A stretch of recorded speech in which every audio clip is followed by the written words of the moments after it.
Good evening, everyone. Guten Mayid, as we learn, sponsored by Baruch Ian, Lili Nishmas Yaakov Chaim Ben Abba, Estebas Gittel, Avram Ben Shmuel HaKohen, by Yaakov Yumansky, with a course Tov to the Rav and the Zoom family, Nachas from children and grandchildren, by A.B. Spry, Nachas from children and grandchildren, by Ed Sal from London and Joshua Rosenberg, Virtual Talmud, and by Shalom Fogel, Lila Nishmas Yaakov Zeb Ben Yuda Arya, Rivka Bas Yaakov Yosef, Tzivya Miriam Bas Gad, Yosef Ben Tzion Ben Yaakov Zev.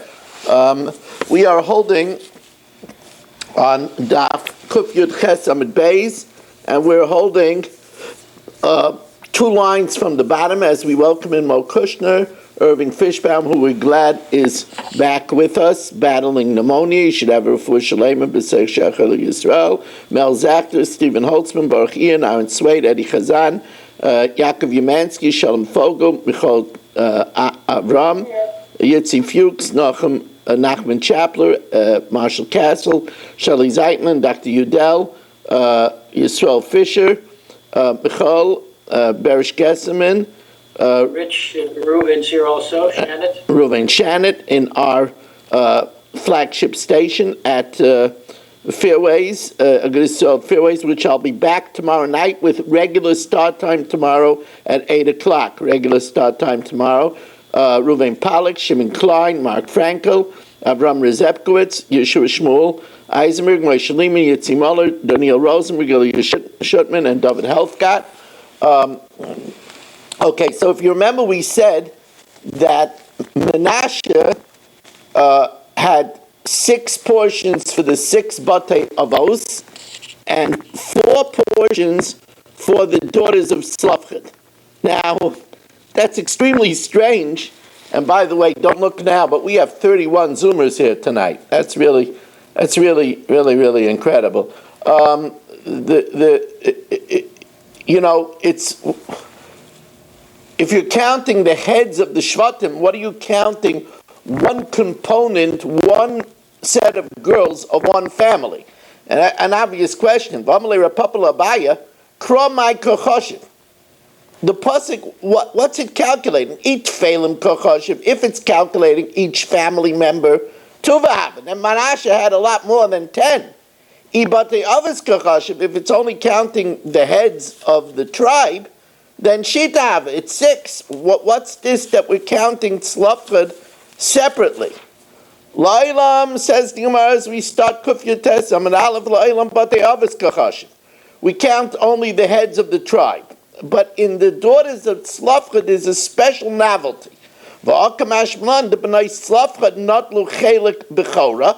Remember we said the 2 of their portions is that not only was Tzlafchad their father a Yotzei Mitzrayim, but their grandfather Chefer was also a Yotzei Mitzrayim, and since Slavchad was a Bechar, so they got the double portion in Chefer's inheritance, because Slavchad was Chefer's Bechar, so they got a double portion. But a Bechar only takes b'murzik, that which is already there at the time of death, and not Beroy. Now, therefore, you would think that they wouldn't take a double portion in the Yerusha of Eretz Yisrael, because that was only coming to Chefer. He didn't actually have it. So the Gemara says that that's why it mentioned Slavchad, because there's a novelty that the nice Slavchad not l'chelik b'chayra, Alma Eretz Yisrael murzekesi. It was considered muzik, as we're going to learn out from a pasuk later on tonight. Amamar, va'abanim, the children of the Mislainim took notlu either b'schus avi aviyem, in the merit of their grandfathers, or their fathers' fathers, or b'schus avi imoiseyim, or in the merit of their mother's fathers. Says Gemara Vatani, we learned that the children of the Mislainim took b'schus atzmon, so that's easy to answer. Like kasha, hakamand amar liyotzei Mitzrayim. If it was divided only to those that came out of Mitzrayim, so then they got only from their fathers' fathers or from their mother's fathers. Hakamand amar l'baya aretz, if they entered the land, so then they took B'schus Atzman. V'iba yisei mahava ha l'boy aretz, v'loi kasha. Hadave ben esrim. If they were 20, so then they took from their own B'schus Atzman. Hadalei ben esrim. If they weren't 20, so they didn't get a portion, but remember we said that the Yerusha returns back to their ancestors and then comes back down. And when it comes back down, they get it from their ancestors even if they're not 20. So now the Gemara goes into this a little bit more in detail, and the fact that it says that the Bnei Slavka took a portion from their father, and also they took a portion that he would have got from his father Chefer, and because he was the Bechar, they got a double portion. So here the Gemara asks, V'amai, Roihu, the Chefer didn't get it yet. He never entered into Eretz Yisrael. It was only coming to him. So first the Gemara answers, you're right. They only got a double portion of the movable possessions of Chefer. The stakes of the tents. Everybody had a tent. So the stakes of the tent that belonged to Tzlafka's father, Chefer, they got a double portion. So the Gemara says, yeah, but that's not what the pasuk says. Masav Rabba asked, Rabbi Yehuda Aimer b'nai Tzlafka notlu daled chalakim. They took 4 portions in the land. Shenema v'yiplu chavle menashe asara. So you see that one of the portions in the land was the portion of the firstborn right. Ella Amar Rabba Eretz Yisrael murzekesi. Eretz Yisrael is considered not roi, but it's considered as if it was possessed by Chefer. And we're going to learn that out from a pasuk. So first, now the Gemara asks on this. Meisvei, Amar Rabbi Chitka. Now Rabbi Chitka, some of you might remember his name. He's famous for the opinion that there's 4 meals on Shabbos. That's called Rabbi Chitka's Suda. Amar Rabbi Chitka, Shimon HaShikmaini hayu li chaver mitalmid Rabbi Kiva. He was a colleague of mine from the disciples of Rabbi Kiva. V'kach hayu Rabbi Shimon HaShikmaini Aimer. So did Shimon HaShikmaini wisely say, Yodeya hayu Moshe Rabbeinu shebnei Slavcha Yoresh saying. He knew that they were entitled to Yerusha from Tzlafcha since he didn't have any sons. This is what he was unsure of, whether they were entitled to a double portion. Now, really, it would have been fitting that the parsha of inheritance should be written by Moshe Rabbeinu. The Bnei Slavchad merited v'nichtav al yadam. Now, also, there was another thing that perplexed Moshe Rabbeinu. The Mekashish Eitzim, someone was Mechal Shabbos in the Midbar. There's a shaila what the Chil Shabbos was. Some say that he gathered wood together and he was over Ma'amer. And others say that he cut, it was kaitzer. He harvested. So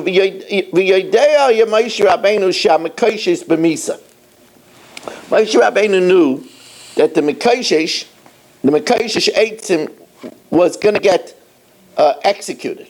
Shenema, he knows, if you desecrate the Shabbos, he's put to death.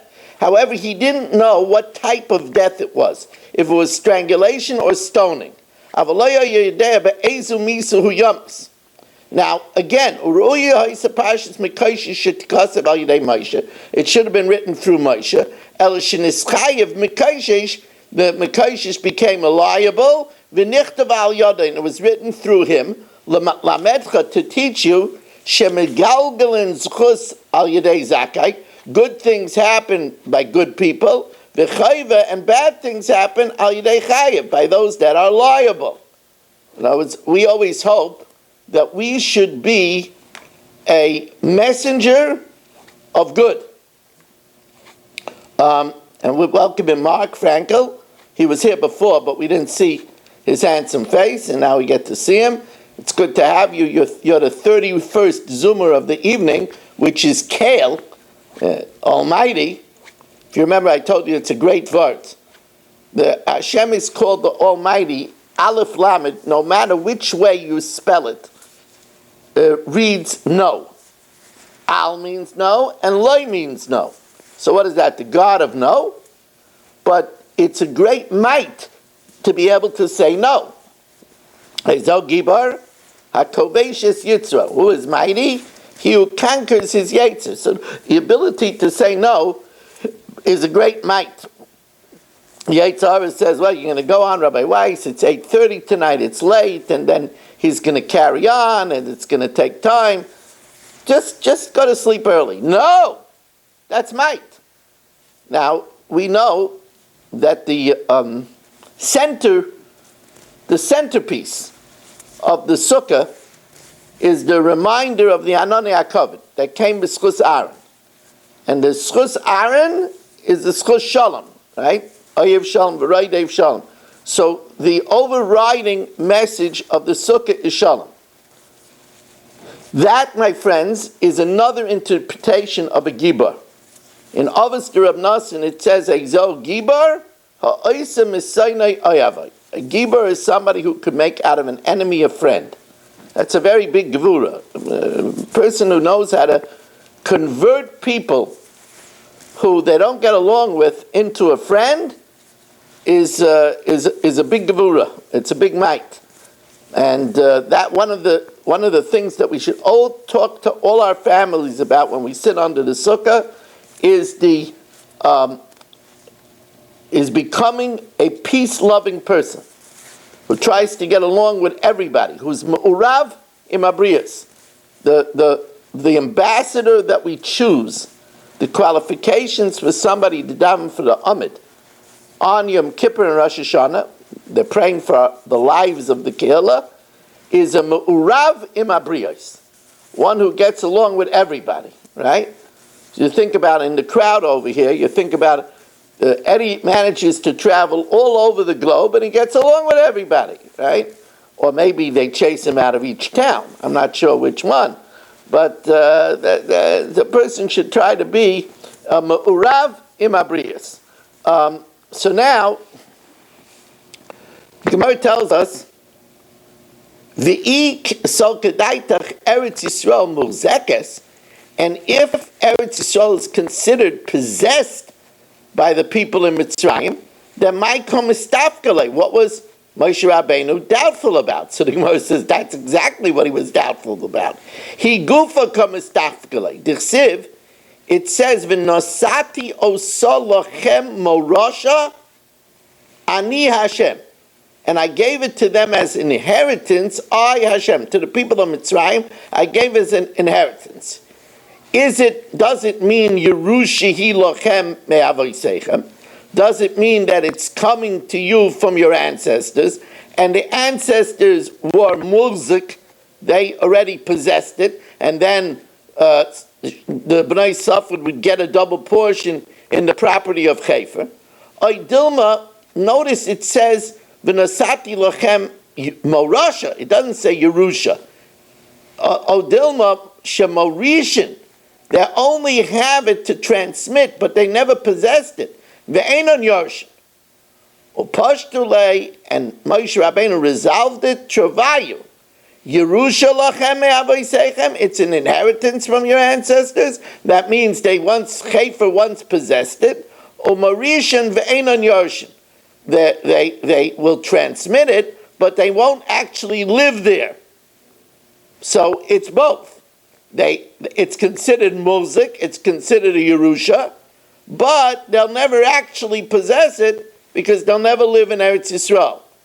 And we find that in Oz Yashir, the Bnei Yisrael that sang Oz Yashir prophesied, and they didn't realize what they prophesied. You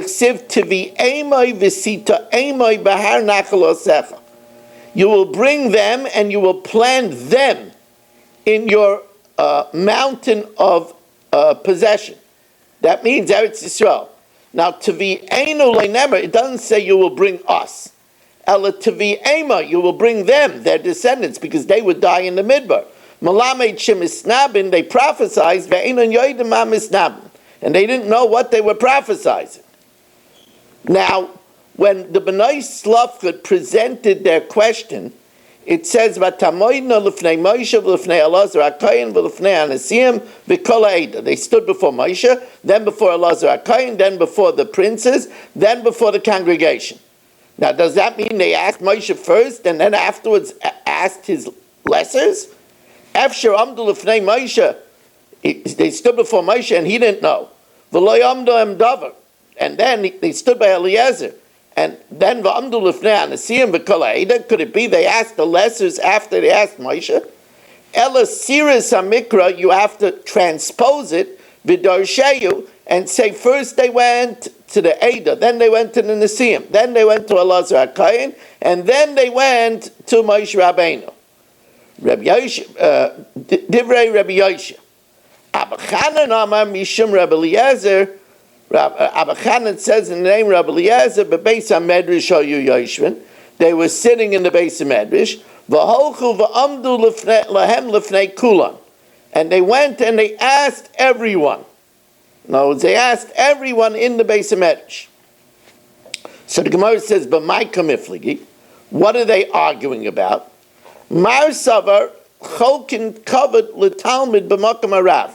That you could show honor to the Talmud even in the presence of the Rebbe. So even though they were all sitting in the base of Medrash together, they were still able to ask Eliezer, and they were able to ask the Nasiim even in the presence of Moshe Rabbeinu, because you could show covet to a disciple in the presence of the Rav. You can't show covet to the Rebbe in the presence, to the Talmud in the presence of the Rav. So it must be they asked them independently in the lesser to greater order. The Hilchas Cholkin, the halacha is you could give covet to the Talmud in front of the Rebbe. The Hilchas Ein Cholkin, and the halacha is that you can't. So the Gemara says, how could you have contradictory halachas? Kashi Hilchas Hilchas. One halacha is shver on the other halacha. Says the Gemara, Hilchas Hilchas like Kashi. It's not shver. Had the loy poliglei Rav Yakra. Had the poliglei Rav Yakra. If the Rebbe honors the disciple, like Moshe Rabbeinu gave honor to Eliezer HaKohen, and he gave honor to the Nasiim, and he gave honor to all of Klal Yisrael, so then you could give covet. But if the Rebbe does not recognize the Talmud, then you can't give the Talmud covet in front of the Rebbe. Now, Tana b'nois tzlafchad chachmoni yosein, the daughters of Tzlafchad were wise. Darshani yosein, they knew how to make a drasha, and tzidkani yosein, they were righteous. Chachmoni yosein, they were wise. They knew to ask a shaila at the right time. Shalafi shah dibro, they knew how to seize the moment.